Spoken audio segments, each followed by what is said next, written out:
നമസ്കാരം. ഏതെങ്കിലും ഒരു നിയമപാലകൻ നിയമം തെറ്റിച്ചു എന്നതിന്റെ പേരിൽ ഈ രാഷ്ട്രീയക്കാരുടെയോ നേതാക്കന്മാരുടെയോ വല്ലോ മക്കളെയോ കൊച്ചുമക്കളെയോ അല്ലെങ്കിൽ അവരുടെ ബന്ധുക്കളെയോ വല്ലോ അറസ്റ്റ് ചെയ്യുകയോ അവർക്കെതിരെ കേസെടുക്കുകയോ ചെയ്തെന്ന് വിചാരിക്കുക. എന്തായിരിക്കും സംഭവിക്കുന്നത്? ഈ സീൻ സിനിമയിലാണ് നടക്കുന്നതെങ്കിലോ ഒന്നെങ്കിൽ ആ നിയമപാലകനെ അവരെന്ത് ചെയ്യും, സ്ഥലം മാറ്റും, അല്ലെന്നുണ്ടെങ്കിൽ അയാൾക്കെതിരെ കർശനമായിട്ടുള്ള നടപടിയെടുക്കും, അയാൾക്ക് സസ്പെൻഷൻ കൊടുക്കാം, ഡിസ്മിസൽ കൊടുക്കാം, ഒരുപക്ഷെ അയാളെ ഭീഷണിപ്പെടുത്തിയെന്ന് വേണമെങ്കിൽ വരാം. എന്നാൽ ഈ സിനിമയിൽ നടക്കുന്ന സെനേറിയോസ് ഒക്കെ ഇപ്പം നമ്മുടെ നാട്ടിൽ റിപ്പീറ്റ് ചെയ്ത് നടക്കുന്നുണ്ട്. അത്തരം സംഭവത്തിന് ഉദാഹരണമാണ് ഞാൻ ഇപ്പം കാണിക്കാൻ പോകുന്ന വീഡിയോ. പ്രതിഭ MLAയുടെ മകനെതിരെ കേസെടുത്തതിന് പിന്നാലെ Alappuzha excise deputy commissioner PK ജയരാജന് സ്ഥലമാറ്റം. വിരമിക്കാൻ 5 മാസം മാത്രം ശേഷിക്കുകയാണ് അടിയന്തര സ്ഥലമാറ്റം. മലപ്പുറത്തേക്കാണ് സ്ഥലമാറ്റം. ആലപ്പുഴ ഡെപ്യൂട്ടി കമ്മീഷണറായി ചുമതലയേറ്റെടുത്ത 3 മാസം തികയും മുൻപാണ് നടപടിയുണ്ടായിരിക്കുന്നത്. ഷൈജു ഉണ്ട് വിവരങ്ങൾ നൽകാനായി. ഷൈജു, എന്തായാലും പ്രതിഭയുടെ മകനെതിരെ FIR ഇട്ടതുമായി ബന്ധപ്പെട്ടൊക്കെ വലിയ വിവാദങ്ങൾ പ്രതിഭ ഫേസ്ബുക്ക് ലൈവിൽ വന്ന് മാധ്യമപ്രവർത്തകരെ അടക്കം കുറ്റപ്പെടുത്തി സംസാരിക്കുന്നു. അതിൽ ഷൈജുവിന് തന്നെ ഒരു വിശദീകരണം കൊടുക്കേണ്ട ഒരു സാഹചര്യമൊക്കെ വന്നിരുന്നു. പക്ഷേ ഇപ്പോൾ അടിയന്തരമായി വന്നിരിക്കുന്ന ഈ സ്ഥലം മാറ്റത്തിന് പിന്നിൽ ഒരു ദുരൂഹതയുണ്ട് എന്ന് സംശയിച്ചാൽ കുറ്റം പറയാൻ കഴിയില്ല. ജിൽസി, തീർച്ചയായും അങ്ങനെ തന്നെ നമുക്ക് പറയേണ്ടി വരും. ലഹരി കേസുകളിൽ പിടികൂടുകയും ബിനാമി കള്ളിഷാപ്പുകൾ നടത്തിയ ആളുകൾക്കെതിരെയും ഒക്കെ കർശന നടപടികൾ സ്വീകരിക്കുകയും ചെയ്തതിന് പിന്നാലെയാണ് ആലപ്പുഴ ഡെപ്യൂട്ടി എക്സൈസ് കമ്മീഷണറെ അതായത് PK ജയരാജനെ അടിയന്തരമായി സ്ഥലം മാറ്റിയത്. സർവീസിൽ നിന്ന് വിരമിക്കാൻ കേവലം 5 മാസം മാത്രം അവശേഷിക്കുകയാണ് അദ്ദേഹത്തെ മലപ്പുറത്തേക്ക് സ്ഥലം മാറ്റിയിരിക്കുന്നത്. കൊല്ലം സ്വദേശിയാണ് അദ്ദേഹം ഡെപ്യൂട്ടി കമ്മീഷണറായി ചുമതല ഏറ്റെടുത്ത് 3 മാസം തികയും മുമ്പാണ് ഉന്നതരുടെ ഇടപെടൽ തുടർന്ന് ഈ അപ്രതീക്ഷിത സ്ഥലം മാറ്റം നൽകിയതെന്നാണ് നമുക്ക് മനസ്സിലാക്കാൻ കഴിയുന്നത്. ജില്ലയുടെ തെക്കൻ മേഖലയിലായിരുന്നു ചിലർ ബിനാമി പേരിൽ കള്ളുഷാപ്പുകൾ നടത്തുകയും ഈ പേരിൽ വ്യാപകമായി സ്പിരിറ്റ് ജില്ലയിലേക്ക് ഒഴുക്കുകയും ചെയ്തത്. ഇതിനെതിരെ കർശന നടപടി സ്വീകരിച്ചതിന് ഡെപ്യൂട്ടി കമ്മീഷൻ ഉന്നതരുടെ കണ്ണിലെ കരടായി എന്ന് വകുപ്പിൽ തന്നെ നേരത്തെ വർത്തമാനം ഉണ്ടായിരുന്നതാണ്. മാത്രമല്ല, ഭരണകക്ഷിയിൽ സ്വാധീനമുള്ള ഉന്നതർ ഇദ്ദേഹത്തിനെതിരെ നീക്കം നടത്തുന്നുണ്ട് എന്നൊക്കെ നേരത്തെ ആരോപണം ഉന്നയിക്കുന്നതിന് പിന്നാലെയാണ് പ്രതിഭ MLAയുടെ മകനെയും സുഹൃത്തുക്കളെയും കഞ്ചാവ് കേസുമായി ബന്ധപ്പെട്ട് എക്സൈസ് സംഘം പിടികൂടി കേസെടുത്തത്. ഈ അകാരണമായി ഇദ്ദേഹത്തെ സ്ഥലം മാറ്റിയതിൽ ജീവനക്കാരും ഇപ്പോൾ അമർഷത്തിലാണ് എന്നാണ് മനസ്സിലാക്കാൻ കഴിയുന്നത്. എന്നാൽ എങ്ങനെ ഇരിക്കുന്നു? നാളെ കേരളത്തിൽ വലിയ പ്രതിഭയാകേണ്ട മകനെതിരെ കേസെടുത്തത് പലർക്കും ഇഷ്ടപ്പെട്ടിട്ടില്ല. കേസെടുത്തതിന് പിന്നാലെയാണ് ഈ എക്സൈസ് ഉദ്യോഗസ്ഥന് സ്ഥലമാറ്റം കൊടുത്തേക്കുന്നത്. അയാൾക്ക് വിരമിക്കാൻ വെറും 5 മാസം മാത്രമേ ഉള്ളൂ. ഇങ്ങനൊരു സംശയം ഉണ്ടാകാതിരിക്കാൻ അവർ നേരത്തെ തന്നെ പറഞ്ഞു. ഇത് നേരത്തെ തീരുമാനിച്ചതാണെങ്കിലും ഇപ്പോഴാണ് ഓർഡർ ഇറക്കിയത്. എന്ത് ചെയ്യാനാണ്? ഇതെന്താ വല്ല വെള്ളരിക്കാ പട്ടണോ? ഈ അധികാരികളെ കൊണ്ട് നമ്മുടെ നാട്ടുകാർ പൊറുതി മുട്ടിയേക്കുന്ന അവസ്ഥയാണ്. ഇപ്പൊ മനസ്സിലായില്ലേ? ഇവിടെയുള്ള ഉദ്യോഗസ്ഥരായിക്കോട്ടെ പോലീസുകാരായിക്കോട്ടെ ഇങ്ങനെയുള്ള ആൾക്കാരൊക്കെ ശരിക്കും ജോലി ചെയ്യാത്തതിന് കാര്യം ഇതാണ്.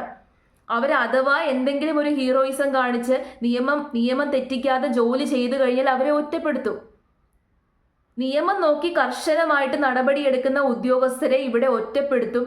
അവർക്ക് യാതൊരു രീതിയിലുള്ള കാര്യങ്ങളും കിട്ടില്ല. ഇനി അദ്ദേഹത്തിന് പെൻഷൻ പോലും കൊടുക്കുമെന്ന് കണ്ടറിയാം. വൈരാഗ്യം വെച്ചിട്ട് പല കാര്യങ്ങളും അദ്ദേഹത്തിനോട് ചെയ്തെന്നും വരാം. പലരുടെ അനുഭവം നമുക്കറിയാം. ADGP നവീൻ ബാബു ആരും മറന്നു പോയിട്ടുണ്ടാകത്തില്ല. ഇവർ കാരണം പൊറുതി മുട്ടിയേക്കാണ്. അല്ല, ഇവരുടെ കുത്തകയാണ്. ഇവർക്ക് മാത്രമേ എന്തും ചെയ്യാൻ പറ്റത്തുള്ളൂ. ഇപ്പൊ ഭരിച്ചുകൊണ്ടിരിക്കുന്ന പാർട്ടിക്കാരെ അവർക്ക് മാത്രമേ എന്തും ചെയ്യാൻ പറ്റത്തുള്ളൂ. കേരളം മുഴുവനായിട്ട് ഇവർക്ക് തീരെഴുതി കൊടുത്തേക്കാണ്. 21 വയസ്സുള്ള കുറച്ച് പയ്യന്മാർ 9 പേരടങ്ങുന്ന ഒരു സംഘം ശരിയാ പീസ്ഫുള്ളായിട്ട് അവർ ഒരു മൂലക്കെങ്ങാണ്ട് പോയിരുന്ന് കുറച്ച് കഞ്ചാവ് വലിച്ചതല്ലേ ഉള്ളൂ. അതിനാ പാവം പിള്ളേരെ എന്തിനാ അറസ്റ്റ് ചെയ്തേ? അവരുടെ ഭാവിയെങ്കിലും ഒന്ന് ആലോചിക്കരുതായിരുന്നോ?